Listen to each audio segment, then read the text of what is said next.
Hello, beautiful friends. Welcome. Glad to be here. I just wanted to come and do a video. Been meaning to do one for a little while. Just get sidetracked with life and everything. You know how it goes. But I've been listening the last couple months as we're drawing into June almost. But I've been listening the last month, I guess since I've last done a video. Celebrated my birthday on the eclipse, so that was a beautiful and wonderful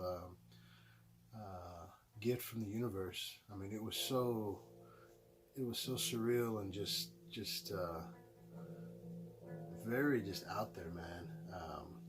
Just I don't know. It really blew my mind. Everything got real quiet, dark. We had totality for I think almost 4 minutes, but it was an experience. I've experienced eclipses in the past, but this one was, I don't know. I really felt, and I've been feeling different.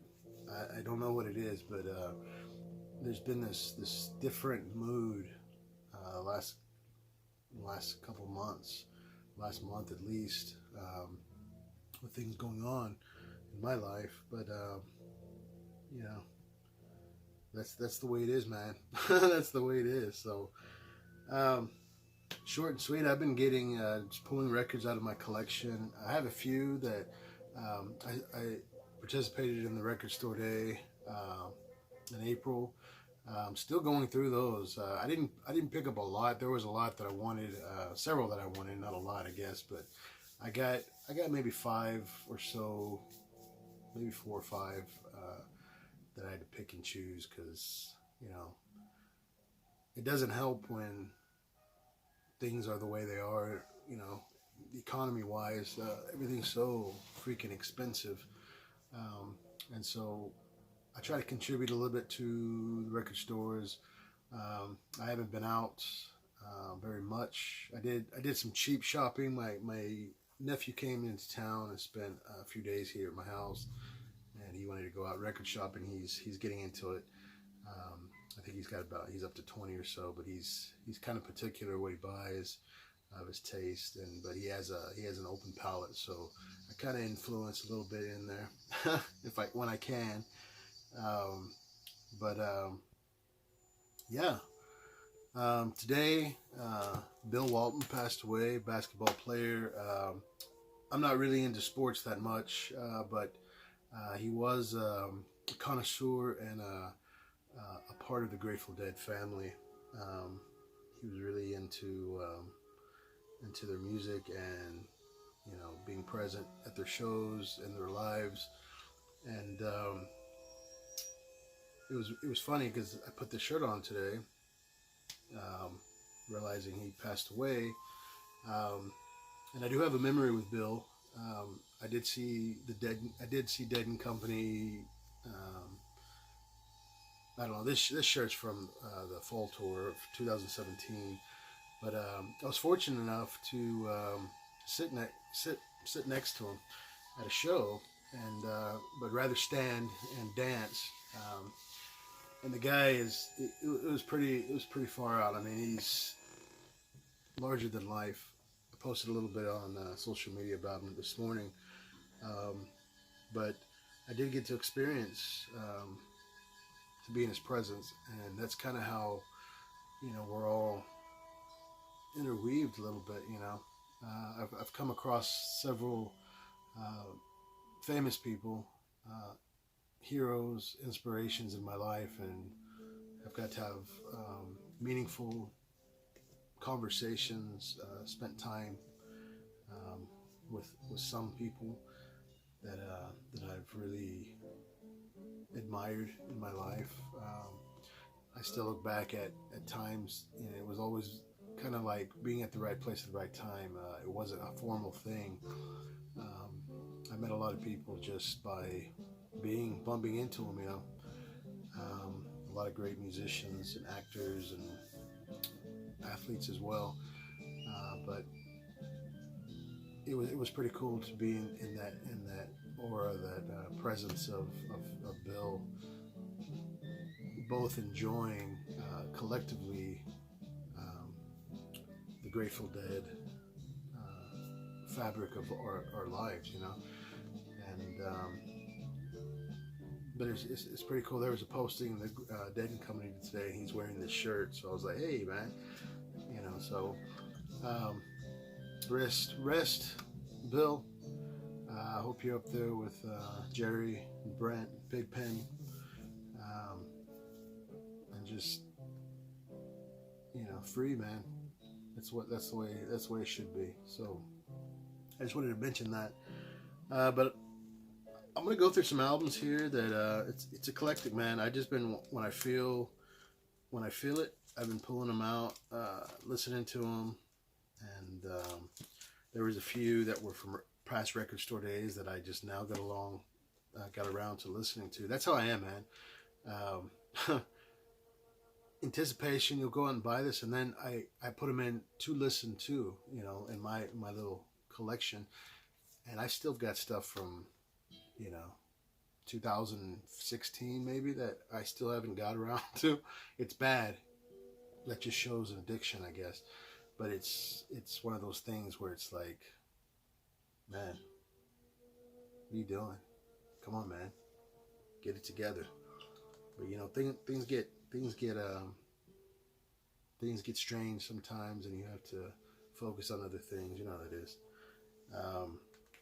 I do want to say I've been watching Zeke, the Vinyl Geek, Zach. Hey man, I left you a message. I enjoyed your last couple videos. It's the way to do it, man. There's no, to me, you know, videos like that are just, there's no agenda there. It's just, hey, this is what I'm playing with. It may be popular. This is what I'm playing. And this is what I love. And this is what I'm showing. Also been watching some of Derek Higgins' videos, and just trying to get back into watching videos. And you know, I like opinion. I like when somebody pull out something that is just kind of, you know, wow, forgot about that, or oh, let me pull that. Let me inspire to listen to it. And so, anyways, I just been going through some things, and this is probably my favorite album of this band.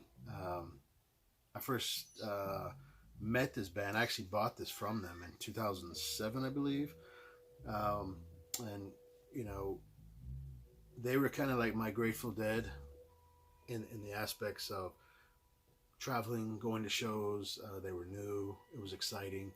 I still admire and love the band. I've lost touch through the years, personally, with a few members that I would talk to in the past. But I pulled this out today, man, or the other day, because I wanted to listen to it probably last month or so, in the last month. One of my favorite albums by the Black Angels, Direction to See a Ghost. This is the album that turned me on to the band. I actually bought it, I think, from one of their shows or whatever. It's a triple on Light in the Attic. This really turned my head, and like I said, this was an exciting time. I haven't been in a few years, but I used to really promote and go to the Psych Fest, Austin Psych Fest. Then they turned into a Levitation, and it became this, you know, this big festival, 3-day festival, sometimes 4.5, maybe 3.5. But it started losing its kind of appeal and spirit to me a little bit.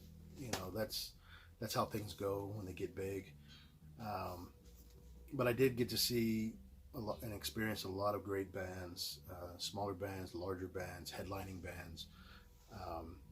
And, you know, I used to promote going to the vinyl community, you know, people meeting up and going. I did meet a lot of people over the years, and it was cool, man.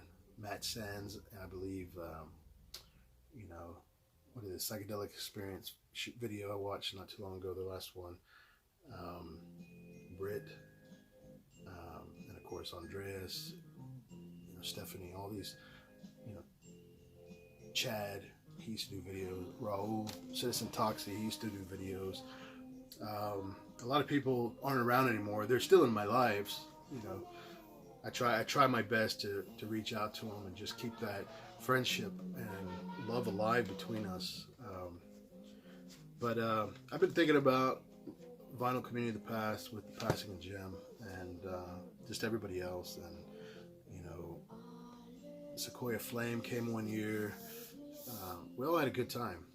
And but anyways, I was kind of in a head trip the other day, or in the last month, listening to this and remembering, you know, sending out my vibrations to my friends, my loved ones. But this is a great Austin, Texas. You know, I used to talk about the Black Angels a lot. You know, they've got several albums out, but this was their second album. The first one being Passover. But this is the one that really speaks to me the most. The whole mood and the whole vibe of it. I pulled this one out. I love. I try to collect any band that plays at the Fillmore. This was Sly and the Family Stone live at the Fillmore East. This came out in 2015. You know, it's a great double album. I think this is just kind of highlights. I think there was a set or a box set, maybe on CD. But of course, this is on Epic Records. Another great. I like the old label there. But another great set, man. 1968 in October. This was the show. And I'm trying to think, was there, I don't know who they played with on this. I just love shows from the Fillmore shows. I've got a lot of albums in here from, you know, that were either reissues or originals. One I really wish they had, one of my favorite of all time of a Fillmore is the Santana Show.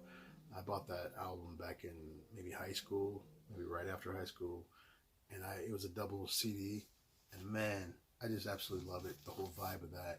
I think a lot of that is, you know, on that lineup was like original Marcus Malone. I think they had a different drummer on maybe one of the CDs before Michael Shreve came, so it's early stuff. And fried neck bones and some home fries, you know. But like I said, this was like the feeling of the Fillmore shows. Just Bill Graham, everybody. I just love it. So I pulled that out. Man, this is one of my favorite. I've talked about it over the years. Talked about it recently. This is my Tangerine. This is Tangerine Dream Zeit. This was my discovery when I first discovered Tangerine Dream back in. And I've always heard of them and kind of didn't really, you know, dive into them. But when I really dove, this was the album that I did. This is the album that the same night that I dove into Can, Tago Mago, and then a German release, Cosmic Corridors. But this is a head trip, man. And like I said, I've shown this in the past, but I got to pull it out and explore, you know, time and time again. But I think this is probably my favorite, you know. This is the one that I think of when I think of Tangerine Dream. This is the one that I connect with the most. I'm not saying there are other stuff. I have tons of Tangerine Dream, but I wanted to pull that out and listen to it. Speaking of the Eclipse, I bought this from Third Man Records. I was disappointed. I thought it had a cover, but you know, it's just a black vinyl. But this is by Weather Warlock. This is recorded. It was pretty interesting. If you go on to the, I think it's still on there, the Third Man Records, they talk about it, but there's like a little, I don't know, 10-minute documentary or whatever. But this dude, he full-length document of the August 21st, 2017 total eclipse in Nashville, Tennessee. This was interpreted by Quintron Weather Sensitive Analog Synthesizer. So what it is he's recording this as you know, totality was coming after, and I don't know. Watch the little doc on this, but it shows that he's, the wavelengths. It's pretty cool. So, and then on this other side, it's Microburst Hellstorm, 625, 2017, Las Vegas, New Mexico. Man, I should have brought a drink. Start losing my voice. But anyways, pretty interesting. Kind of fades in with Tangerine Dream. I guess, ambient synthesizer. So I got that. I think I got that. I think I ordered that right on the day of the eclipse. They just released it. I pulled this out. It's kind of like side A, side B, a couple songs. But this is by Omar Rodriguez Lopez with Damo Suzuki, of course, of Can. And I haven't listened to this in a long time, but I wanted to pull it out and have a gander. But yeah, this came out in 2006. Wow. I remember when I bought this. This past year, was it this year or last year? I think it was last year. I finally got to experience Peter Gabriel in concert, and so I pulled this one out. This was, I believe this was a record store day one, maybe. I opened it. It was 2022. This is a live Blood. And there's a lot of like songs stripped down to an orchestration. He talks. This was recorded live at the HMV Hammersmith Apollo London, March 23rd and 24th of 2011. The New Blood Orchestra, conducted by Ben Foster. But it's a good. I think it's a triple, if I remember. Yeah, three LPs, and the Go of the Whole Blood. Got a nice, pretty blood vinyl there, which is always an extra nice little thing. But yeah, what can I say? It's Peter Gabriel, man. One of my favorite. That show was absolutely beautiful. I pulled this one out. I wanted to listen to this. This is Pink Floyd, The Division Bell. 30 years, man. I got this for my birthday 30 years ago. As I was opening presents, they announced the death of Kurt Cobain. This is an original press that I've held on all these years. But I felt like pulling it out and listening to it. I hadn't heard it in a long time. But it's on like a Coke bottle blue vinyl. So I listened to this and kind of just immersed myself into this. I didn't get to see this tour. I believe I was like in 9th grade. And my parents wouldn't let me go. I remember being really pissed off about it. Because I said, they'll never come back. And they never did. I seen Roger and I seen Nick. Never got to experience Richard and or David. But I like this album. I like this album better than I did the Momentary Lapse album. I guess it's just production. This speaks more to me because what I was going through at the time and being a 15, 14-year-old kid, young man. But yeah, great album. The Division Bell. This was a record store day that I got from, I think, the last one, or last year. Graham Parsons and the Fallen Angels, The Last Roundup, live from the Bijou Cafe in Philadelphia, 3/16/73. Features Emmylou Harris. She was in that. Good recording, man. There's some, they do some beautiful songs on here. Drugstore Truck Driving Man, My Uncle, Love Hurts, 6 Days on the Road, Jambalaya, Introductions. It's a live, somebody recorded this, and it was a live gig, man, and they, you hear them talking, laughing, it's kind of like on the lines of the Towns Van Zandt, old quarter album maybe, but yeah, the double album. So I was listening to that. This was released by Amoeba Records. It's pretty neat. Pulled this old favorite out, Jim Croce. You Don't Mess Around with Jam. Time in a Bottle. Song that was a childhood thing in my family. It was Photographs and Memories. It was kind of tugged at my heart when I heard it. I hadn't heard it in a long time. You Don't Mess Around with Jam. Operator, Time in a Bottle. This is released in 1972. I only have a few Jim Croce albums in my collection, but I remember I bought this when I was in middle school. It's the whole, I've talked about it before, when everybody in the 90s was giving up their vinyl for CDs. I was hitting this thrift shop that we had. We had one thrift shop in a resale shop in the city, town I lived in, and I'd walk out. They're all 50 cents, man. But what kills me now is, as a collector and more in the know of albums and bands, what did I overlook? I can only imagine, because I do have some gems in here that I remember picking up. Pulled this one out, Leon Russell, Willow the Wisp.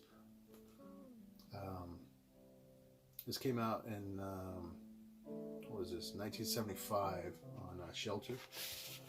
Let's see. That old label there. Can't see it. Lights get too bright. But this one had what did it have on this album? Had some synthesizer on here that he did. That's pretty neat. Kind of escaping into some, as you know, some as X. What I'm trying to say. Kind of some etheric music, man. Some what's the word, man? My mind's gone blank. I don't know. But I think this had Carl Rattle and Jim Keltner. I think this one had Duck Dunn, Steve Cropper. We just have Richie Havens on here. Who was the guy that was on here? J.J. Kell, just killer. Fitz. I don't know, I was just talking to somebody about this Jim Horn. I can't remember. Is it this album I'm thinking of? I don't know. Mary McCreary. Maybe it's J.J. Kell that I'm thinking of. I don't know. For some reason, Richie Havens popped in my mind. I must be thinking of something else. But I was talking about some Oklahoma bands. Around the time I went and saw Bob Dylan right before my birthday. And we're talking about. I remember I was talking to Steve Darr and one of his friends, one of my friends now, Steve O'Manion. I think we were talking about. I think I was talking to them. My mind is all over the place about Oklahoma. We're talking about the Woody Guthrie Center, and I mentioned this because it came up in my mind because Zach was talking about it. The Bob Dylan Center is right next to the Woody Guthrie, and I was talking about I have to go see these places. These I think Leon Russell, he's got the church, so that's another one I want to go see. Pulled this beautiful album out, America, A Horse with No Name. I think this is their second album, maybe. But of course, you've got A Horse with No Name. Everybody for all these years thought it was Neil Young. It's very similar. I Need You. What's another big song on here? Sandman. But it's just a beautiful album. They were a trio.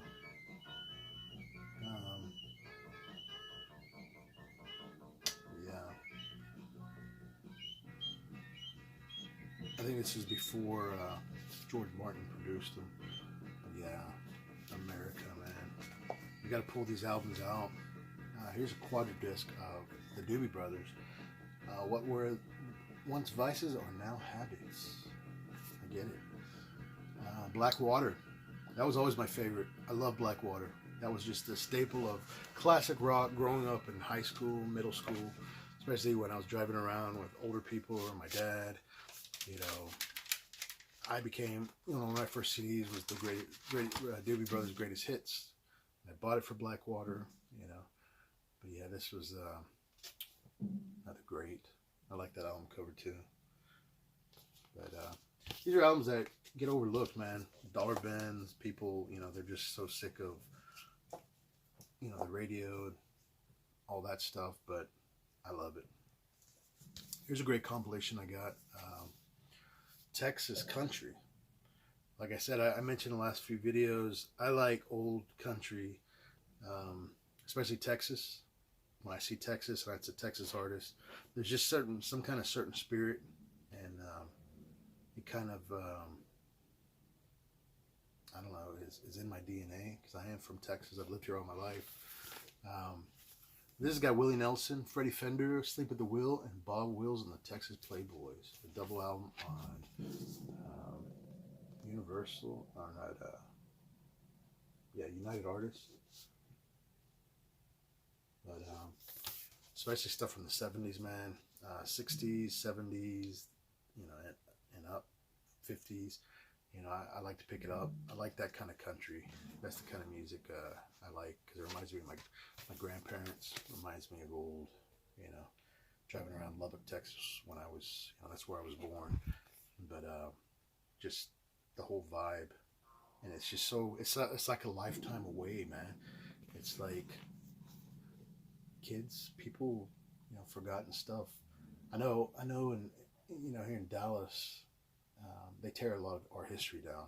Buildings, they don't take care of it. They don't. It's not important. That's how a lot of growth is happening right now. That's what's happening. These places that I stood, where I stand now, were once farm fields. I remember people living in these houses, these homes, these farms, these ranches. There's a freaking highway, freaking road through it now, 6-lane road. And this is kind of a glimpse into my history and my remembrance. And I'm so glad I grew up when I did, man. I couldn't imagine being like my nephew, being 17, 16 at this point.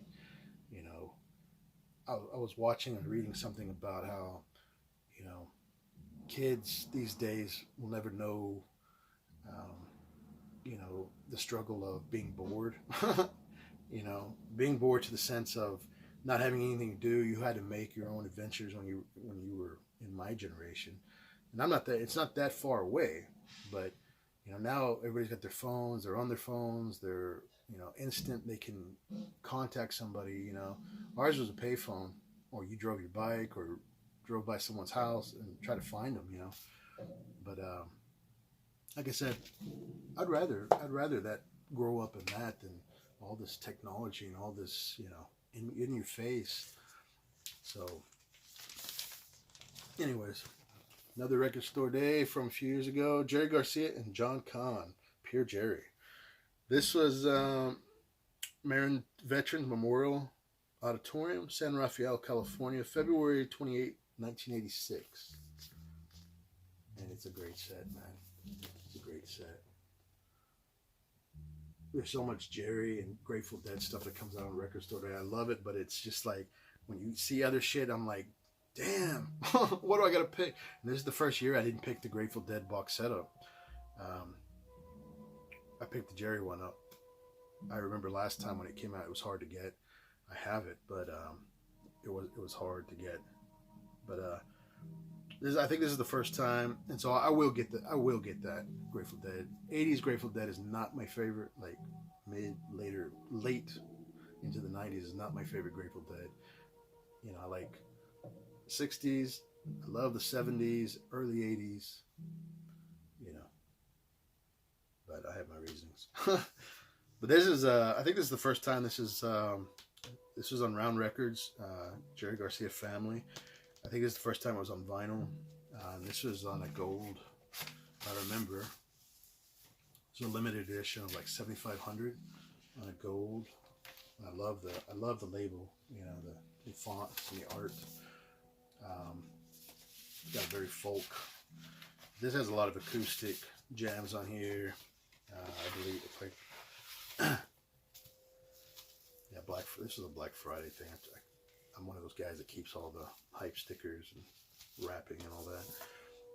Because I like my vinyl. I like my records unleashed from the plastic, you know, so I can put my fingerprints on it. I do have a few originals from like the 60s that I'm kind of like, do I take the plastic off because it's in great condition? But I'm one of those guys that contemplates that stuff. Really thinks about it.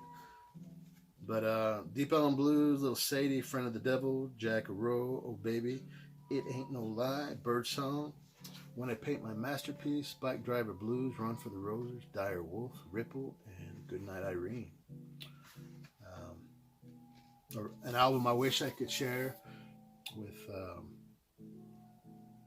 Jim, Mark, Glass Orchid Aftermath, if you remember him. I wish we could sit in here and jam out with Zach, Zeke, to name a few. Joy of Cooking, another good album, another great band. Has a sticker on it, export only. I think this came out in early 70s, I think, 72. This is a band I think gets overlooked a lot because usually you find them in dollar bins and stuff, but Joy of Cooking, I love it, man. I love this band. This is Castles. I got this when this came out, and I finally opened it, and it came with a film of this album, but I just now opened it. This was released in 2021. Leonard Skinner, live at Kenworth, 1976. Double album. Unfortunately, not a gatefold, but it comes with the DVD of the show. August 1976. You know, I think they are. Let me see. Todd Rundgren's Utopia, 10cc, and headliners the Rolling Stones. So this is the Rolling Stone they opened up. So cool. I do love Leonard Skinner. You know, I'm not one of those that thinks they're racist or, you know, they represent that. You know, I'm from the South. I don't buy it. I don't buy the views that they're a redneck, racist band, anything like that. It's rock and roll, man. It's the blues, it's the country rock. I love it. Orphan. Everyone lives to sing. Kind of acoustic. Remind me, if I remember, I listened to this one early, like James Taylor maybe, on the lines of that. On London Records. And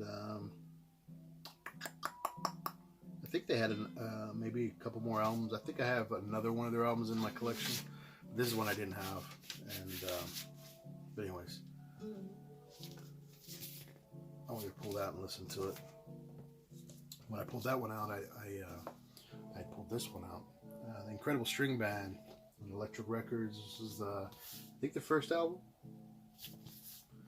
1966, 1965, I think.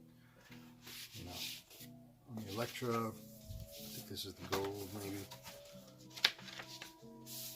Yeah, gold. And I want to say, man, and I don't know if I've ever said this. I don't know if you guys remember Mark Glass Orchid Aftermath. I always think he looks like this guy. I can't remember the name. It's not Mike Heron. I think it's is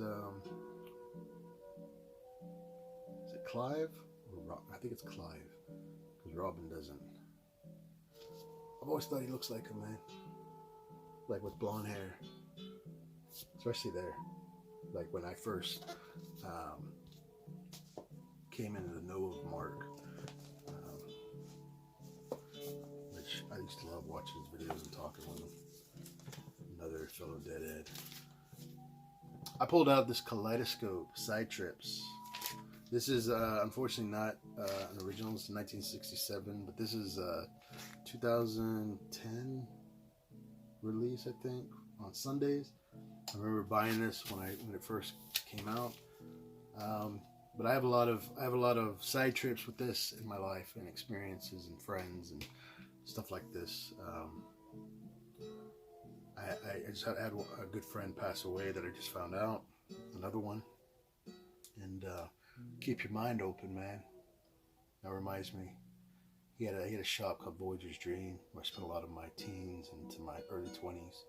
Buy all my incense and tapestries. It was just a hippie store full of eclectics, crystals, African drums, African instrumentation. He had Middle East. It was just a great, beautiful place to be, and we had a lot of connection and conversations. A lot of peace talk, man. He was a pacifist, and he was active in the community and protests, and he eventually closed. I was sad when he closed the store, but then he opened a coffee shop in its place and ran it as well. But it was just a sanctuary for me. It was a safe place, a place that I just totally absorbed the vibe and the feeling. So when I had learned he passed away, I was heartbroken. Keep your mind open, man. That's the song that came to me. So I pulled this out. I've been listening to this a lot, even through Spotify or on YouTube or whatever. I've been listening to whenever I can. So it's from Mike. This album. This is a DJ press copy from a cat named Randy Denson. This is Collage on Mega Records, psychedelic pop album. You got a gatefold, man. If Randy can get a, if Randy can have a gatefold, Leonard Skinner, man, you could have had a gatefold on that album. So much lost potential, man. You know it's gonna sell. That's a big band. That's a known band. Do them justice when you release this stuff, man. I like the experience of vinyl records. I love the experience of reading, the lyrics, reading the credits, reading, or seeing the photos and reading the little excerpts. How do you say it? On Mega, I like that label, bright red.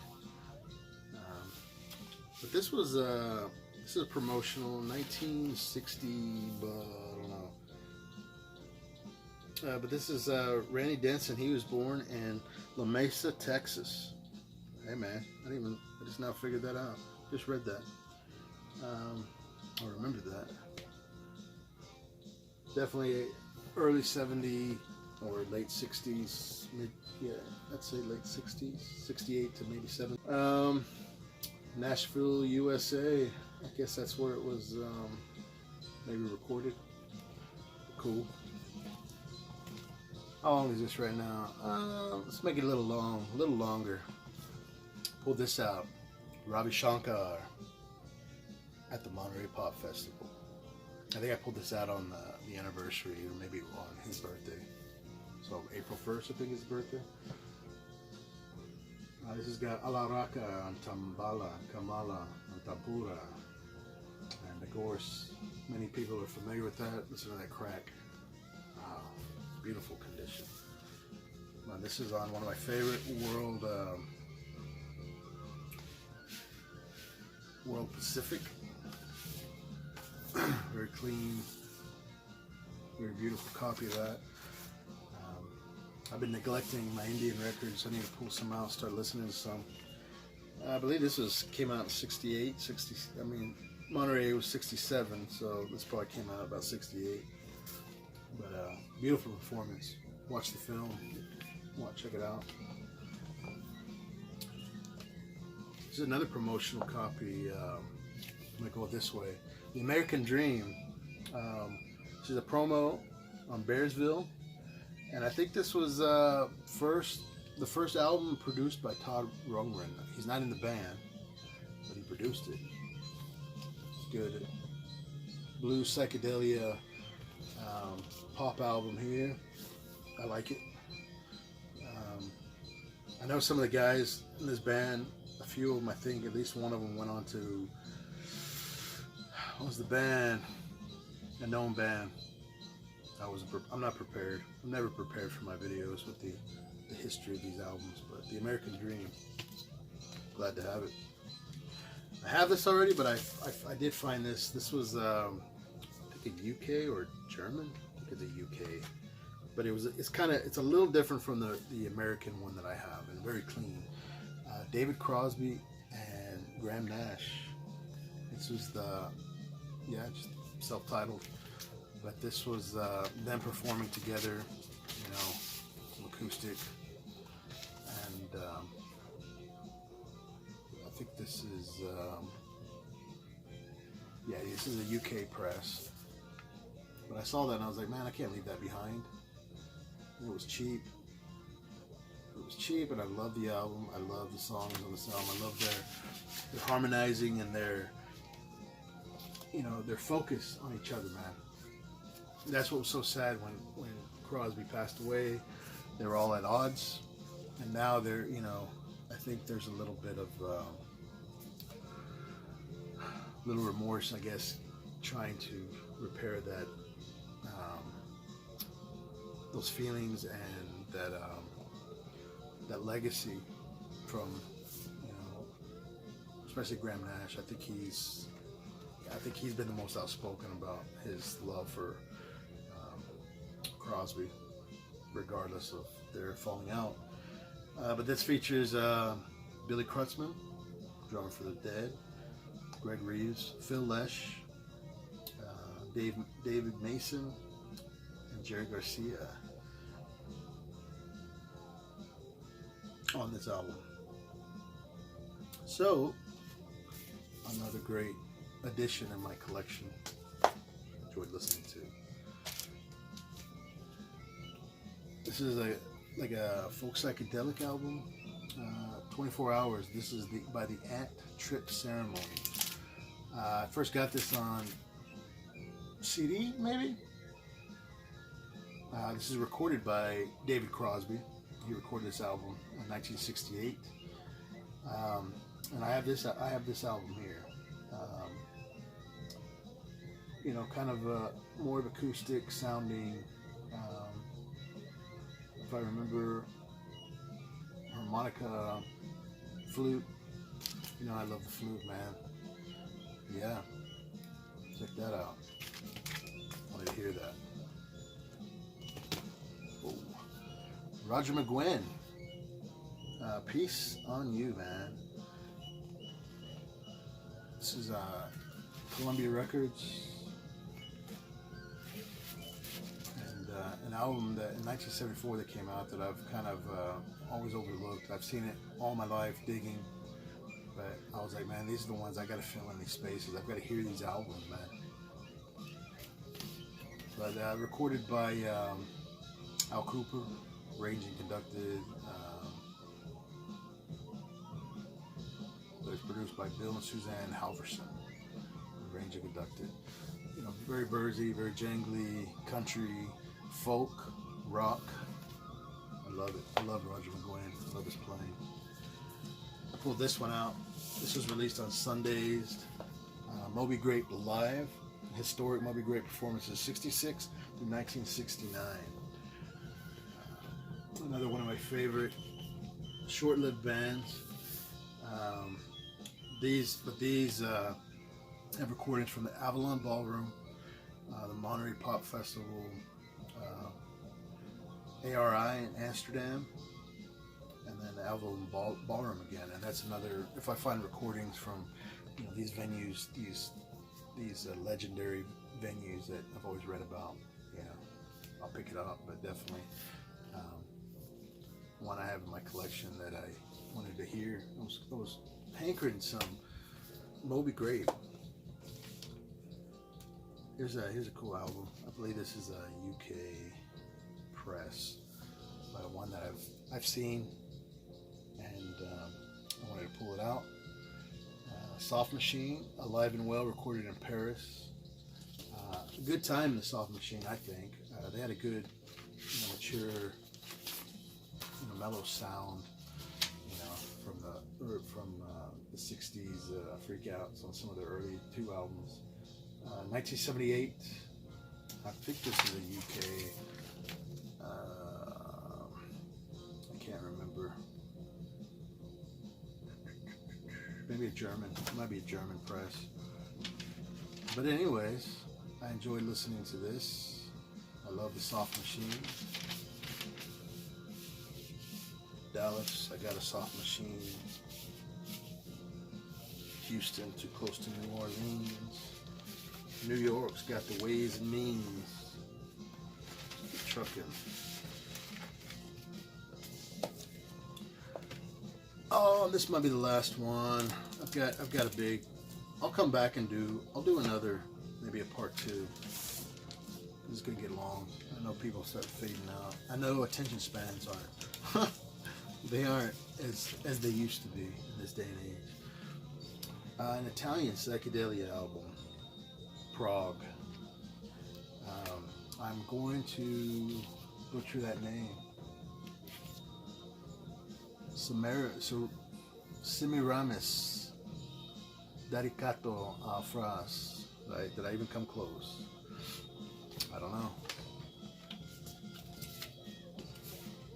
Wanted to hear this. I was inspired by something to pull this out, and I had to listen to it. But like I said, kind of like I believe this came out in '73. These guys, these musicians, they were all young kids. They were very young in their teens, and I really like the sound of it. I've read people, they think it's an immature recording. They think it's, opinions. Everybody has an opinion, but my opinion is positive.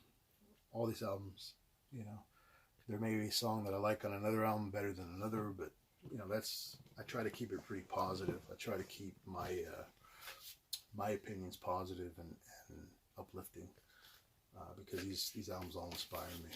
But anyways, that's the last one I'm going to do. That's an Italian press, an Italian band. I think this is the only album they ever did. That was a good handful, right? For being gone. Like I said, I'll have a part 2. I've got some good ones here, man. Wish I could have got to these, but let's see. Yeah, I'll save that. I'll save these. Anyways, I hope everybody's doing well. I hope that everybody's cool and staying healthy and safe. Had a tornado here the other day. Back where the other space cave is, the original one. I have my house is there still. Hit north of it, destroyed. I think a whole fucking block. Destroyed. We had main highway I-35 that comes all the way through Texas up north. Crossed the highway, destroyed. Killed some people, kids. People were missing. I don't know if they found these people. Scary. I think that's the biggest anxiety thing that I have is tornadoes. So the weather is acting strange and acting up. So stay safe out there, and project your love and peace to everyone. You don't know. It could change somebody's whole outlook on the day or life. So everybody take care, and I'll see you on the flip side. Peace.